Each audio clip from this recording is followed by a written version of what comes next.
Okay, good morning, everybody. This is Arun, and this is Hi, I'm Jyoti. Hope everybody's well. today we're going to be talking about 20 questions for startups. Okay, now we've been dealing with dental startups for many years, and we thought we'd distill in a short webinar 20 frequently asked questions that we always get from startups. Now, they're not in any particular order, but between Jyoti and myself, hopefully we can answer these questions to the best of our ability and to the best of our experience. Because I think a lot of it comes down to experience and seeing what we've seen over the years. We can certainly help you hopefully make better decisions. So Jyoti, shall we crack on? Yeah, absolutely. So one of the sort of first main questions that we get is with regards to funding and how much does it cost to set up a dental practice from start to finish? Okay, all right. So yeah, great question. How long is a piece of string usually? However, experience has taught me that you can set up a practice for 100 grand, £100,000, but will you get the quality of equipment? Will you get the quality of build for that? Okay, so, and also depends where you're going to do, what type of building work you're going to need requiring. If I look at the average price though, or average amount of money that clients have spent in the past, we're talking maybe around 200 to 300,000 pounds for equipment, decon, building work. That type of thing. Okay, so you've got to have that budget. Now, it doesn't mean you need to have all the money, but that's kind of the realms of money that you'll need. Okay. And is that sort of within the current sort of climate? Is that how much they'll be looking at? Yeah, good question. I think in the current climate, it may be higher because costs are rising, but looking over the last 5 years, that would be the kind of common theme. But with building costs rising, pressures of inflation, I think those costs could rise. So you've got to factor that in and think about your cash flow in terms of how much do I want to be spending, and do I need to buy that item yet? Maybe you start up with the bare minimum, 6 months down the line, you then add the extra piece of kit, the extra things that you want to have once you've got some traction. Sure. The next question we have is how much does it cost to equip a dental practice? But I think that's pretty much covered in. It does. But I guess the equipment side of things, if you look at it, of that 250, I'd say maybe around 100 to 150 would probably be the equipment side of things, and the rest would be the building work. So just to give a split that way. Yeah, sure. Okay. And then what about if somebody setting up maybe can't get enough lending from the banks? What would they do in that situation? Oh, well, yeah, good question. So banks will typically lend maybe, depending on your scenario, maybe up to 70% if you're doing a startup. Again, there are lots of ifs and buts, but assume that they can now. But if you can't borrow that money, there are always secondary sources of lending that we can try, and maybe not the non-traditional banks, but other lenders out there. Now, you may have to pay higher interest rates for that, but it's very feasible. Alternatively, you could get other investors involved, family members who might have some money you want to put into it and who have a belief in your vision, your plan. So I wouldn't let not having the money stop you. It's just a matter of being, how resourceful are you? Okay, where can I find the funds to invest? And however, whoever's going to lend you the money, you need to have a credible plan, a credible business plan, whether it's a bank or whether it's your mum and dad. It's still money, okay, and you have to make sure you use it carefully. Yeah, that's it. And then kind of having sort of like a plan in place for the next year or two, and not kind of putting everything all into one in one go. Absolutely. I think where I've seen where things go wrong is when people get very excited and the emotion gets involved, and they spend like a lot of money up front and excited, and then no one really comes to the latest practice. Equipment. Absolutely, latest equipment, the latest Itera, the latest camera, the latest that. Okay, but there aren't a sufficient patients to actually warrant that equipment, and that then has a massive impact on cash flow, and that's when the problems arise. So it's really important to manage plan your cash flow spend according to the volume of patients and volume of traffic that will come through to your practice. Yeah, and then out of that sort of total amount, maybe a bit of a difficult question, but how much should they be sort of spending or putting aside for marketing? Yeah, on marketing, I'd say, yeah, a good question. You need a good website. Okay, so that could cost you let's say 5K the basic, okay, for a decent website.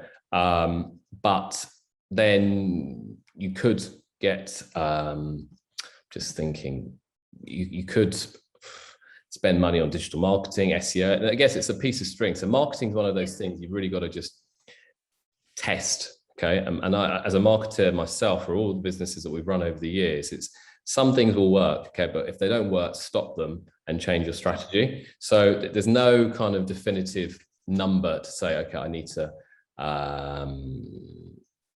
make it, I guess, I suppose the word I'm trying to get across is test, and you will burn money and you will lose money on marketing. Okay. Yeah, I guess you don't know what's going to work, do you? Absolutely. So you've got to be very careful in that respect. And you can burn out your money and then realize, oh my God, it's all over and I've got nothing to run on. So you've got to be very careful in marketing. Yeah.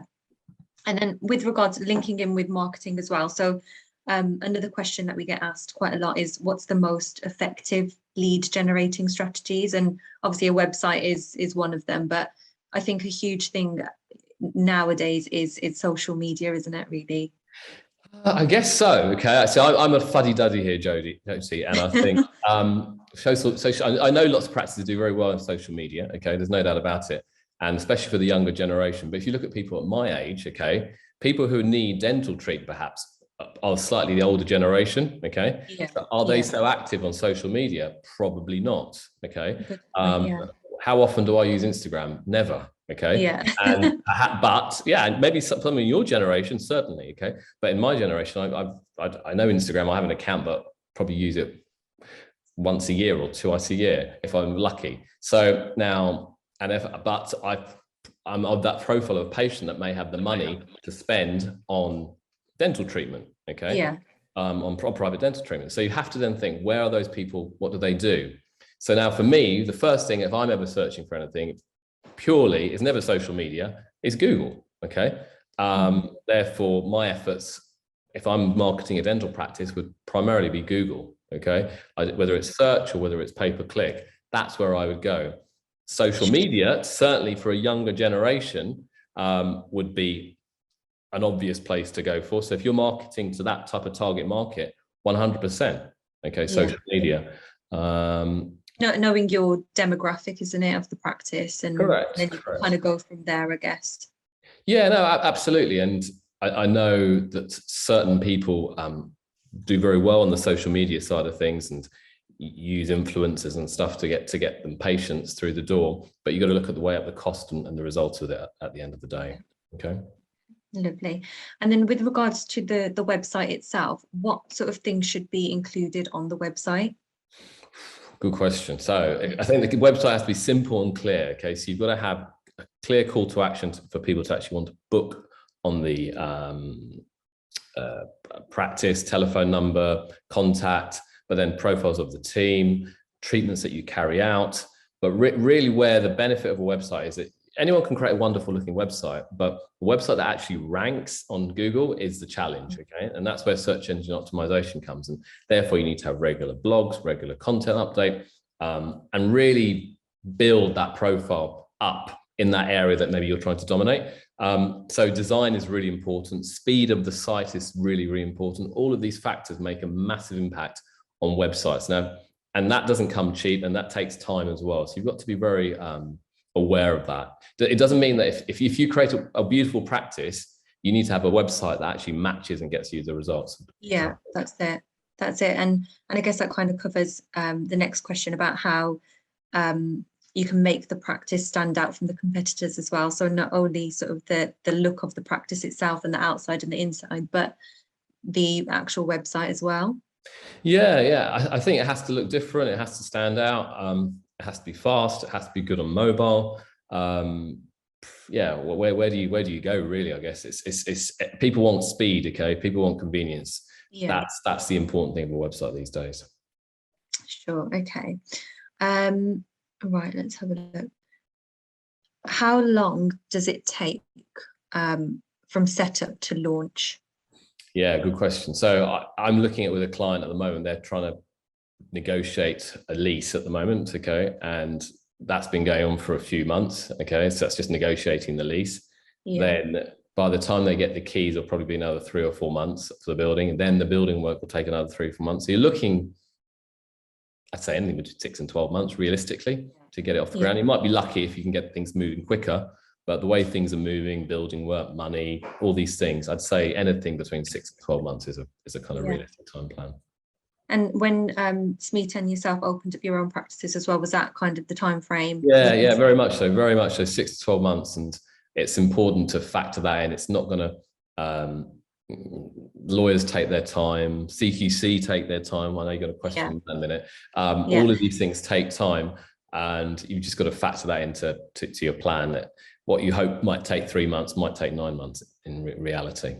Yeah, that's it. And talking about CQC as well. So one question we get asked a lot is how do they begin what do they need to do with CQC and the whole registration process? You know, how do they start it? How long does it take? So again, it's kind of knowing you've obviously got to register with the CQC for your practice.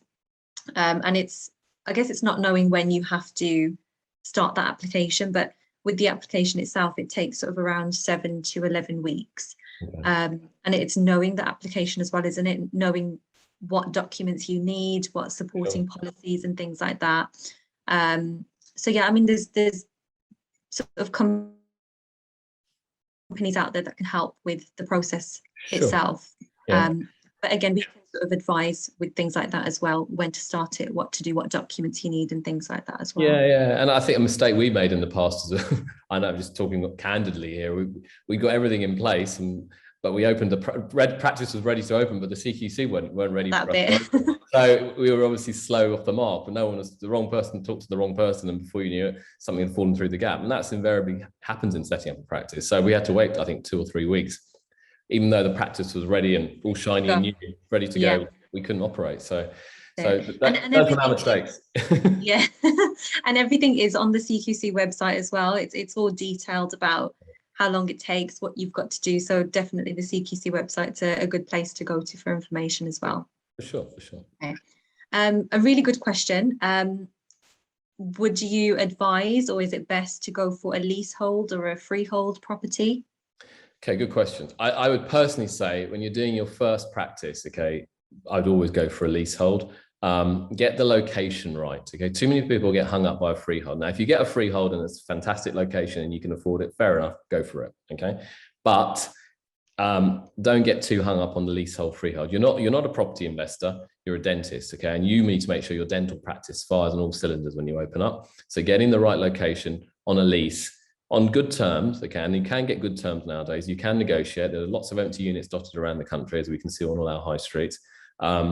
Definitely consider a leasehold, I think, at this stage. Yeah. And what would you say about sort of location as well? Visible.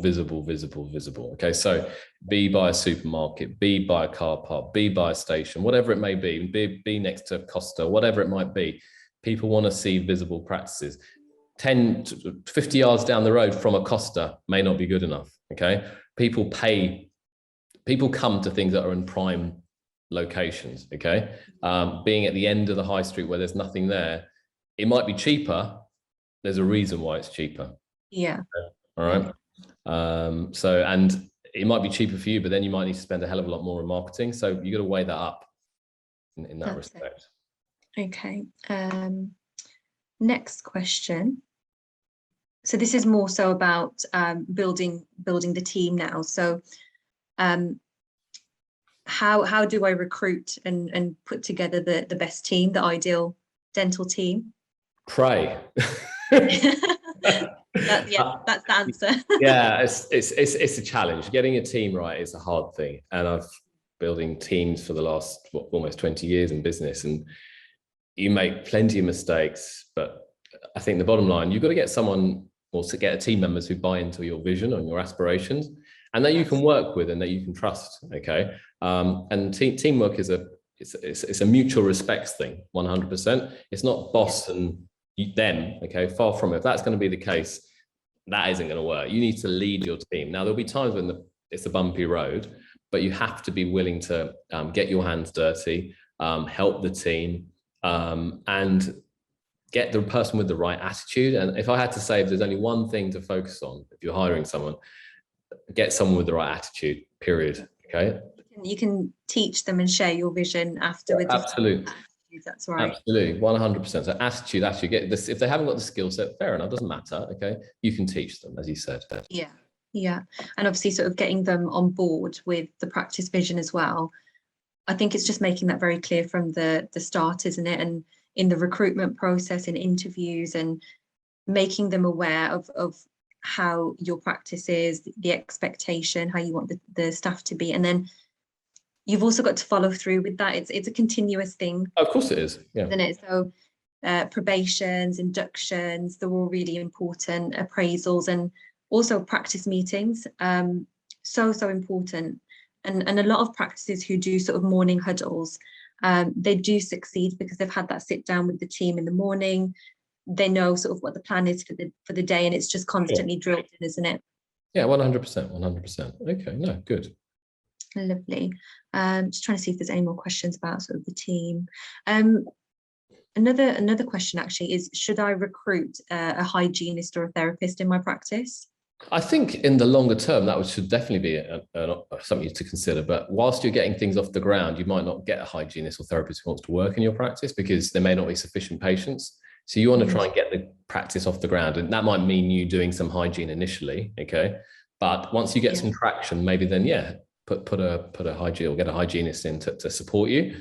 It goes back to, again, getting the right member. Are they buying into your vision and what you're trying to create? That's the key thing. So that goes back to getting the team, goes back to attitude, as we were talking a minute ago, but it goes back to leadership. And are you a strong leader, and you're getting people's buy-in, and are people respecting you and trusting you and believing in what you're trying to do? Okay. And a leader will also put their hands up if they screw up as well, not kind of sticking their head in the sand. They have to be willing to take risks, okay, and you have to be willing to go along for the ride as well. Yeah, definitely. Okay. Great question that's come through. Should I buy on my own or partner up with somebody? Good question. Yeah. Obviously, partnering up will share the financial workload or financial load and share the workload as well. But be very clear about what your partners expect, your expectations of the partner, and vice versa. I've seen some very successful partnerships, and I've also seen some very disastrous partnerships. Okay, and a partner is like a marriage to some extent. Okay, and it can work really well. Okay, but in other times it can be not so well. Okay, so you've got to think when you're going to this, do you have the same visions? And but sometimes outside influences can change these things. Okay, so you've got to think. Are we going to be strong in business together? And really important aspect is document everything, have a shareholders agreement in place or partnership agreement in place. So it's very clear what happens if things go wrong. Okay. Yeah. I usually see the pieces of when things go wrong and they haven't got a relationship, haven't got a partnership agreement. And that's when it gets very messy and legal, and just, it's no good for anybody really. Yeah. Communication is key. Correct. Lovely. Okay. So now when the practice is open and it's all running, we've got a question about what's the best way to get reviews? Yeah, okay, good question. So, right, obviously you've got to do good treatment firstly and wow the patient. So the first thing is to wow the patient, okay? Now, over the years, we've tried various platforms to get reviews. We've used Trustpilot, which is a big review platform, and we use Google, and we've kind of cancelled Trustpilot eventually, and we went back to Google primarily because that helps with our rankings on search engines as well. So the more reviews you have on Google, the better. Now, how do you get those reviews? Oh, it's by a lot of hard work and hassling people. Okay, you want people, and Google never make it easy for you because the person needs to have a Google email address in the first place to do it. So our practice is, if the patient's happy, we try and even we send them an email, get them in a few times. Hopefully they talk to us and engage and they're happy, and then they'll write a review. It's a follow-up process, Jyoti. Okay. Yeah. It's not a one-hit wonder. Yeah, exactly. And I think what a lot of practices fail to do is getting the team involved in that as well. So, it needs to start in the surgery with the dentist. They need to put that feeler out there and just mention to the patient, would you mind when you go to the reception, we've got some forms to fill out, or if you can just visit our website or Google reviews, NHS choices as well. And then having that follow up when they go to the receptionist is mentioning that. or the nurse. And once it's been sort of mentioned a couple of times, I think a lot of the times a patient can just walk in, have their treatment, walk out, and nobody's mentioned anything. So Absolutely. yeah, so definitely with these practice meetings as well, following up, and maybe even having sort of a goal or target in the team for that day to say, right, okay, today we're going to get 5 reviews. Let's do this. So it's just little things like that that make such a huge difference. Sure. Okay. No, good point. Good ideas. Maintaining footfall into the practice. I think we kind of covered that with a lot of the points. So we have, but I think footfall goes back to physical location, as you mentioned. Okay, yeah. and that means changing your windows, making sure it always looks inviting from the outside. A shabby practice means shabby to a patient, or on the outside means shabby on the outside means shabby on the inside. Okay, yeah. So that's really important as well. So first impressions really count. And you just want that visibility, okay? And I think I've seen people go wrong, they just get the visibility wrong.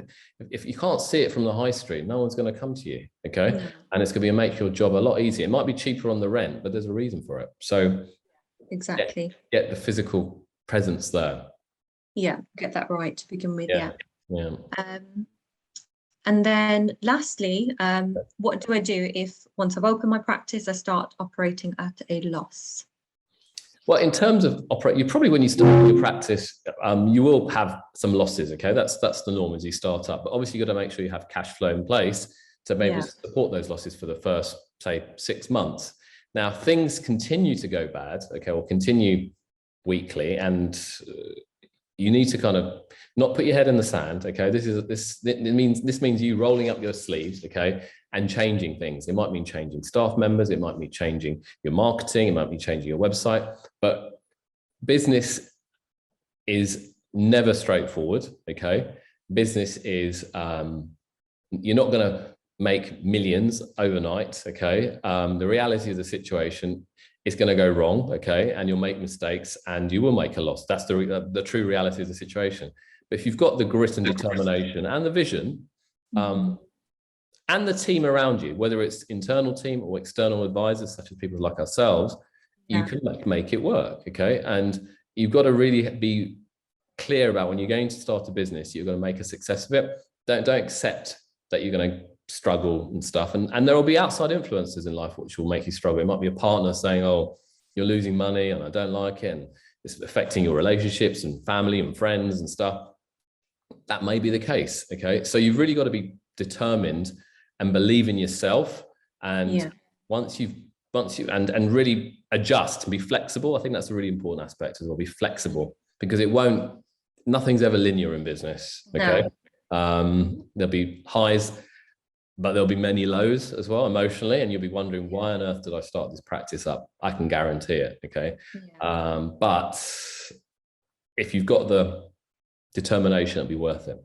That's it. You've just got to be prepared for those highs and lows, and it's how you deal with it. And like you said, really important in terms of an external team, having a good accountancy team behind you, business advisors like ourselves, that you can just pick up the phone and call. And if you've got any questions, it just makes it all that much easier. Absolutely. Having people to support. You need a support network, and that means external advisors, but also people in if your wife or husband or partner or whatever is supportive, it's going to make life a lot easier. Okay. Yeah, definitely. If they're very negative about it, it's just going to be a very tough time. So you've got to get buy-in from the wider family as well. Okay. Or you've got to wear bloody good headphones that you can block the noise out. So all right. Yeah. So great questions out there. And these are questions we've seen invariably time and time again. Yeah, absolutely. And if anybody has any more questions, they've just got to get in touch with us. And we'll do our best to help and advise. Cool, great. And I think one last thing, we have our boot camp coming up in November. Please check us out. It's on the website. You can save some money if you book early, and we hope to see you there. Okay, all these questions and more will be answered for sure. Okay, brilliant, Jyoti. Thank you so much. Okay. Thank you. Lovely talking to you. Okay. And we will go from there. Yes. Thanks. Lovely. All right. Thanks, Arun. Bye. Bye. Bye-bye.